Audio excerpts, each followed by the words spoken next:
Assalamualaikum. Syed Muhammad Naqib Al-Attas adalah seorang ahli falsafah Islam yang terkemuka. Beliau lahir pada tahun 1931 di Bogor, Jawa Barat. Dan kemudian dia terus melanjutkan pengajian sehinggalah ke tahap tertinggi, iaitu PhD di University of London pada tahun 1964.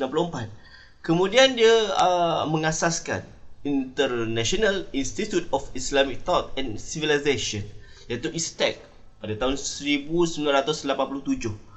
Dan kemudiannya pada tahun 2012 dia telah meneruskan perjuangan ilmunya di Pusat Kajian Lanjutan mengenai Islam, Sains dan Tamadun, iaitu KSIS, yang bertempat di UTM. Dan pada tahun ini, iaitu pada 2023, dia telah menerbitkan buku terakhirnya, iaitu Islam The Covenants Fulfilled. Jadi pada tangan saya ada beberapa buku tulisan Syed Naqib Al-Attas, antaranya Islam The Covenants Fulfilled, Risalah untuk kaum muslimin, Islam and Secularism, The Oldest Known Manuscript, Aqaid Nasafi. Jadi saya nak mulakan dengan buku terbaru Syed Naqib Al-Attas.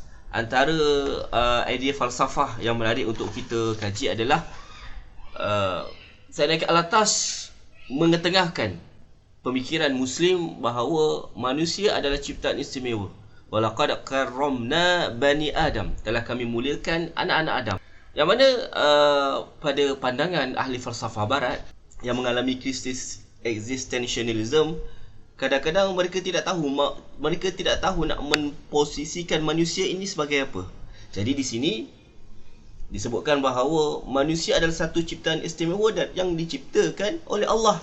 Dibawakan satu analogi, iaitu analogi span basah, analogy of the saturated sponge, yang mana satu span yang kering diletakkan air padanya, maka jadilah dia span basah. Nak buat perumpamaan roh dan jasad. Jasad adalah satu perkara, roh adalah satu perkara. Apabila digabungkan roh dan jasad manusia, maka terciptalah satu makhluk yang mulia yang dinamakan sebagai anak-anak Adam. Itulah permisalan kiasan the saturated sponge, menyatukan dua ciri yang berbeza, iaitu roh dan jasad. Baik, juga antara yang menarik dari segi falsafah dibawakan oleh Syed Naqib Al-Attas dalam bukunya Risalah untuk kaum muslimin. Jadi dibawakan bahawa kenapa umat Islam pada hari ini mundur. Jawapannya adalah berlakunya the loss of adab, kehancuran adab, ataupun kalau kita mengkaji lebih mendalam, seperti mana dikatakan oleh Syed Naqib Al-Attas, ada 3 sebab, iaitu yang pertama, kekeliruan serta kesilapan mengenai faham ilmu, dan keadaan ini membawa kepada akibat yang kedua, keruntuhan adab di kalangan kaum muslimin. Keadaan yang timbul daripada pertama dan kedua ini menjelmakan perkara yang ketiga, iaitu pemimpin yang tidak layak memikul tanggungjawab pimpinan yang sah dan tiada memadai taraf kepimpinan yang dikehendaki oleh Islam.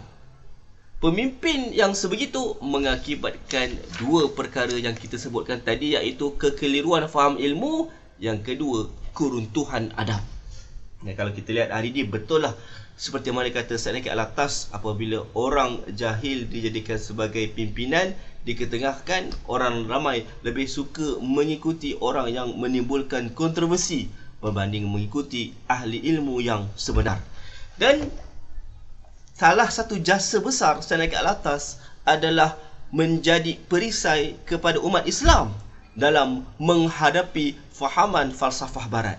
Dia menulis buku Islam and Secularism, yang mana dalam buku ini telah menjawab beberapa persoalan berkenaan tentang sekularisme, iaitu pemisahan di antara agama dan kehidupan. Pada pandangan Syed Naqib Al-Attas, sarwa pandang Islam, ad-din berkait dengan perkataan ad-dain. Ad-din gaya hidup, ad-dain hutang, membawa maksud bahawa inna dina indallahil Islam, sesungguhnya agama di sisi Allah hanyalah Islam. Membawa maksud pada pandangan Syed Naqib Al-Attas, manusia ini terhutang budi dengan Allah. Dain, hutang. Dia terhutang apa? Dia terhutang kewujudan dia. yang mana kalau Allah tak wujudkan dia, maka dia tidak akan ada. Ni lagi banyak sebenarnya argumen untuk menolak fahaman sekularisme seperti yang dibawakan oleh Sayyid Al-Atas. Dan yang terakhir ada dalam rak buku saya adalah Aqaidah Nasafi. Ini juga menarik kerana apa? Mengetengahkan kitab akidah terawal yang dibawakan kepada umat Melayu, kaum Melayu adalah Aqaidah Nasafi yang berfahaman Ahlus Sunnah wal Jamaah. Di sini saja berkaitan tentang tokoh falsafah dan pemikiran kita. Wabillahi taufiq wal hidayah. Assalamualaikum warahmatullahi wabarakatuh.